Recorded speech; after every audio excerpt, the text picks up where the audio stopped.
अस्सलाम वालेकुम। अज मैं गल करन दा जिहड़ी माहिरंग लांगू बलोच है, एक उस दहशतगर्द बाप की बेटी है जिहड़ा अज तो काफी साल पहले रियासत पाकिस्तान के खिलाफ उस दहशतगर्द तंजीम का हिस्सा बनया सी, जिन्होंने अजकल BLA कहते हैं, ते अपने ही साथियों की फायरिंग के नाल मरिया सी।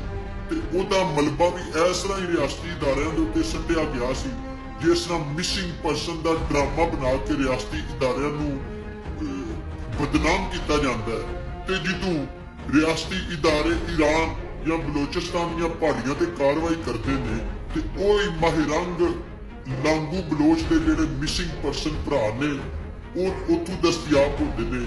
कुत्ते की मौत मरते हैं रियासती इदारियां के हथों, ते उन्हां दी लाशां जो मिलदियां ने ते पता लगता कि वो ही मिसिंग पर्सन ने जिन्हां दा ड्रामा माहिरंग बलोच बना रही है। परसों मैं इंटरव्यू वेख रहा था, कह रही सी जी सैकंड ईयर की मैं जो फीस देनी सी ते मेरी अम्मा ने कपड़े वेच के ते फीस उतारी। क्यों? तेरी अम्मा गुच्ची के कपड़े पाती सी, बोस के पाती सी, किहड़े मार्के दे पाती सी, वो एडे मतलब एक्सपेंसिव कपड़े सन वेच के तेरी उन्हें फीस उतारी।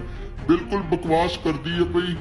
रियासत पाकिस्तान को वजीफा लैके बकायदा ने तलीम हासिल की और कोयटा के एक हस्पताल के सरकारी नौकरी के नाम के उत्ते तनख्वाह तो लैंदी रही है, लेकिन एक दिन भी ड्यूटी के उत्ते नहीं गई। जो पंजाबियों का बलोचिस्तान के सरेआम उन्होंने जबा किया जाता, उन्होंने मारिया जाता, उन्होंने शनाख्ती कार्ड चेक किए जाते हैं, उदों तो वो मजम्मत नहीं करती।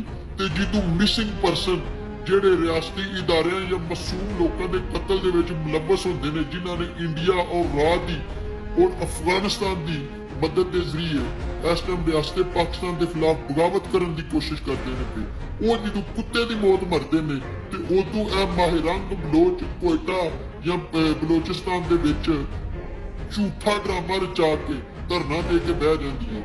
मेरा रियासत पाकिस्तान और रियासती इदारियां दे एक अपील है कि हुण वक्त आ चुके हैं कि जिन्ने भी एंटी स्टेट लोग ने उन्होंने सीधे फायर मारे जान, क्योंकि हुण मुल्क मुतहम्मल नहीं हो सकता कि इन्हां लोगों को मजीद धरने की इजाजत दी जाए। तो दूसरी तरफ माहिरंग बलोच के कुछ वो पंजाबी भरा जिन्होंने बड़ी दर्द उठी है कि उन्होंने गिरफ्तार कर लिया फला फला फला। जो बलोचिस्तान के दहशतगर्द पंजाबियों को गड्डियां तो ला के फायर मारते हैं, तो वो नहीं वेखते है भी कि किहड़े फिरके किहड़ी पार्टी या किहड़ी नस्ल के नाल तल्लक रखते हैं, वो सिर्फ पंजाबी वेख के फायर मारते हैं। तो पंजाब के जिहड़े कुछ गुमराह होए लोग ने, उन्होंने अगे भी मेरी अपील है कि ऐस माहिरंग बलोच नाम निहाद औरत जिहड़ी इहनूं पहचानो और रियासत पाकिस्तान के नाल खलोवो। पाकिस्तान जिंदाबाद, पाक आर्मी जिंदाबाद।